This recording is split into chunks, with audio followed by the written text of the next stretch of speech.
All right, so staying in the NFL, hey, our favorite football team per se finally got their name together, the Commanders, which I can't wait to see what that mascot looked like. But it seems to be a little problem with that name. It seems like we got a little hiccup, and every time we talking about watch this, always a hiccup. Whether it's naming the team, whether it's the policy, the workplace policy, whether it's respecting women, or maybe it's just Dan Snyder himself. So with that said, Jay, the latest football team now known as the Commanders, they got their name as lackluster as it sounds to me. What say you with this whole situation with Dan Snyder and the NFL and permission this and nobody can do anything with this? What to make of this mess, man? What is this?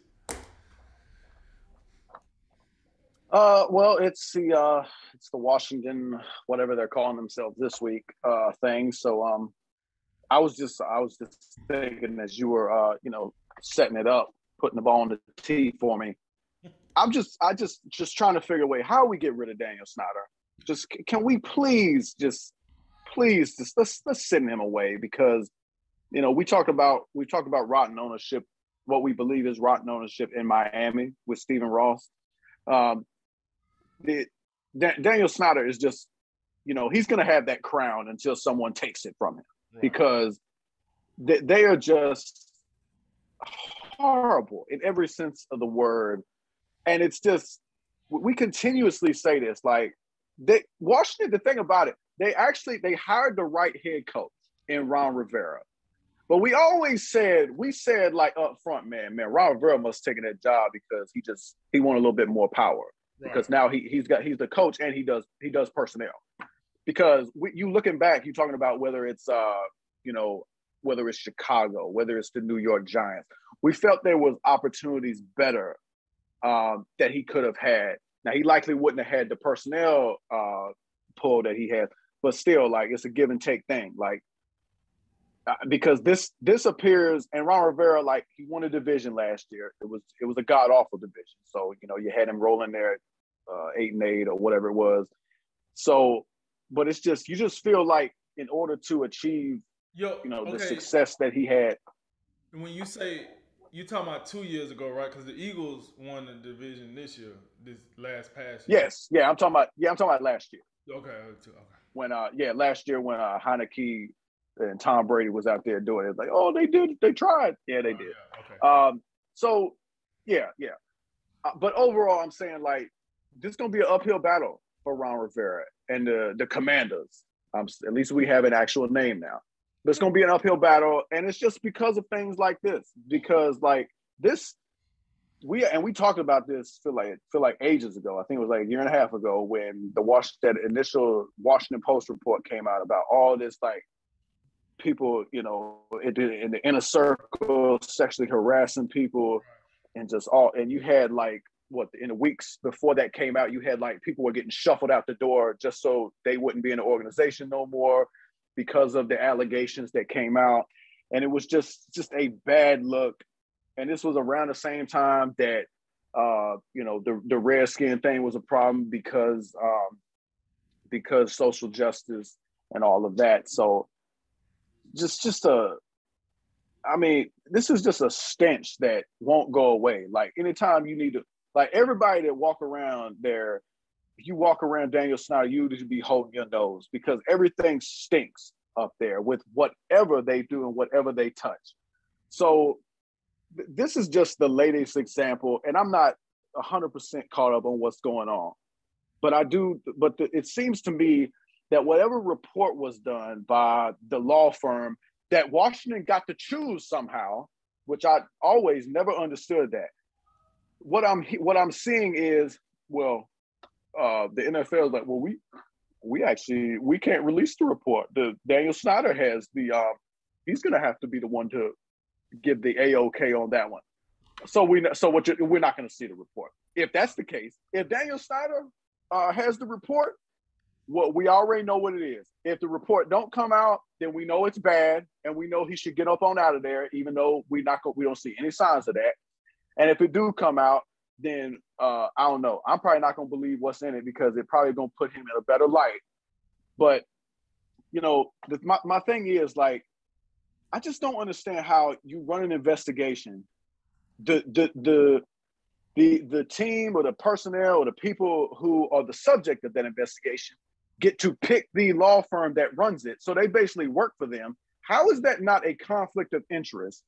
And because to me, it should be the NFL should have chosen whoever to run it, and they should go in there, figure out what's going on, and then after the fact, okay, this is what happened. That's called being transparent. So this is clearly a lack of transparency. I think it's a big problem. And it's gotten to the point where now you got Congress, some Congress people in there. They trying to look at what's going on. They trying to get documents from the NFL. They can't even get halfway what they need. And because I believe they're somewhat involved because the NFL is the NFL got a big pull on the culture overall. They got the antitrust thing because the NFL is a monopoly, as all these sports leagues are. So you have that going on,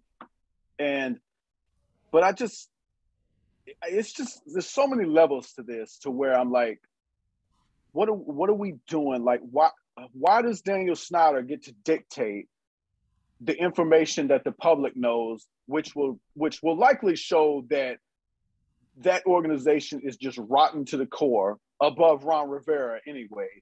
And that's just the biggest thing. I would like to see, again, where's the protest? Can we get the protest people going? Go march down to Landover or Daniel Snyder's office or his home address, wherever. Go march and just because he does not deserve to own a professional football team because he can't run one effectively. This has been over 20 years. This has been since 1999. I've wrote columns on just the dysfunction and just the recycled head coaches that have been in and out of there over the years. And it's been everybody. It's been Steve Spurrier. It's been Marty Schottenheimer. It's been Mike Shanahan. And then those are the experienced ones. And then you go the complete opposite way and you hire someone with no experience named Jim Zorn, who was a quarterback coach for a week and a half. So but the one constant has always been Daniel Snyder. And it's always something, even until the last week of the regular season. We got a piece of the stadium and the stands and the railings just collapsing, almost sacking Jalen Hurts. So everything's hilarious. I don't understand why Daniel Snyder gets to dictate the report and what we are allowed to know. And look, you hear the term benefit of the doubt a lot. I'm of the mindset Daniel Snyder does not deserve the benefit of the doubt. There's too much smoke here. It's a full-blown forest fire, and we should just be done with this dude. I really, and I go back to the point I said Tuesday. The owners should be able to get together and take a vote. And if you got an owner who is that piss poor in the execution of what he's supposed to be doing, he should be able to be voted off the island. So, to your point, check this out now. When, what was his name? Jerry Richardson, the former owner of the Panthers. He came out. Yep. We had those allegations, right? It took the NFL a hot cup of coffee to get him on out of there. He was out of there. True. And rightfully so. Wasn't mad at it. You can't conduct yourself like that as an owner and think you're going to keep your job.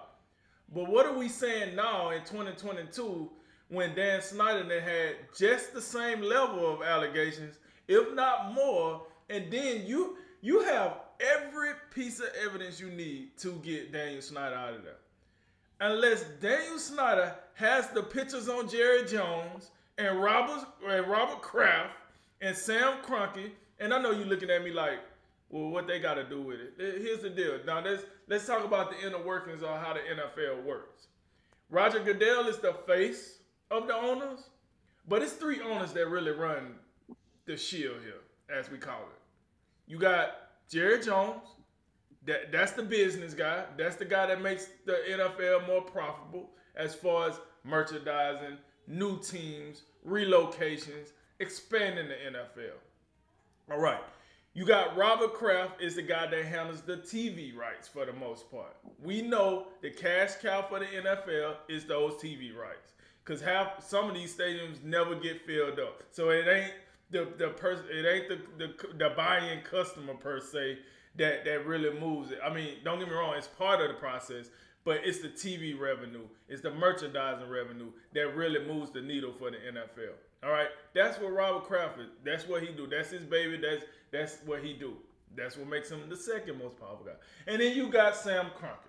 Now Sam Kroenke is just that rich guy that people don't know about, but he's just like super rich. And the only reason we know about Sam Kroenke right now is because he's trying to pull the old okey doke on the city of St. Louis because he don't want to pay them their money that he's supposed to pay them when he relocated. But don't worry, we got Jerry Jones on the job. He'll get it done. They'll get their money. Now, the reason I bring up those three guys is because, to your point, the only way you can get Dan Snyder out of that job and get him out for being the owner is you got to have an owners meeting. In that owner meeting, guess what? Three dudes are talking. Four of Dan Snyder because he had to defend himself, but three dudes are talking. If you get them three dudes on the same page and they done with Dan Snyder like they was with Jerry Richardson, he's out of here. He is out of here. That's what it is. It's over and done with. However, maybe it's something we ain't seeing, and that's why I think it's the dirty pictures. It's the emails per se. It's something that's keeping him around where he get away with the shenanigans. Let me go back and reference something you just said about the fans that was on the guardrails trying to take a picture. They trying to get Jalen Hurts' attention, and the rail fell, and that could have been a bad situation. Luckily, it wasn't. Those fans was able to get up and be okay. Do you know we never heard anything as far as a formal apology or take care of medical bills or something of that magnitude? I get it. When you buy tickets to these games, didn't Jalen Hurts write a letter to the commissioner or to Dan Snyder or something and ask for an explanation? We never heard back on that. Right. I don't think we ever heard back. No, and we probably won't. But we definitely seen that. If not on TV, you seen it on social media. You seen those people fall in Europe. It's funny. McDonald's got to put a warning on their coffee cup so don't nobody burn their mouth. Even though we know coffee is hot unless you're getting iced coffee, right? But they still got to put a warning on the cup so you can't sue them. Yeah. However, Dan Snyder can come out here with a Family Dollar fix-up on his rails, and then people fall over, and we don't hear nothing about it, right? No, okay, I see how that's going. $1 billion franchise, and you can't get strong enough screws to handle what? I think it was 7 or 8 fans that was all Jalen Hurts. And then Jalen Hurts. What if them fans meant harm to Jalen Hurts? What if they meant harm to him, right? See, the good thing was they didn't want any harm. They just wanted a picture with a quarterback. But let's say these fans wanted to those crazed fans that want to hurt the other team quarterback because they think that's going to better their chance to win in the future. What if those was those type of fans and that rail had broken and they got that close to Jalen Hurts and did something to him?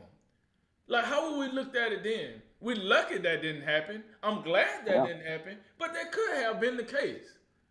And yet and still, Jalen Hurts write a letter and say, hey man, what the F? And we get no response. It's stuff like that is where I'm totally on board with you, man. I think this dude then did everything you can do to be fired as an NFL owner. And yet and still, he's not an NFL. I mean, yet and still, he's still an NFL owner. When I've seen other owners do less, and they was out of there before the coffee got cold. So I don't know what it is about Dan Snyder that keep him around, but that little S show that they got going on in Washington, they need to go ahead and hang that up. I think the fans of the Washington Commanders deserve better. I think the other owners deserve a more competent partner, business partner. And quite frankly, I think the franchise deserves a better leader, a better face, someone that gives a rip. I got it. All these dudes might get in trouble. I know Robert Kraft been in trouble. I know Jim Irsay that had his past. I got that. But at the end of the day, it's just the long history of nonsense that's just going on with Washington. at some point, when is enough enough?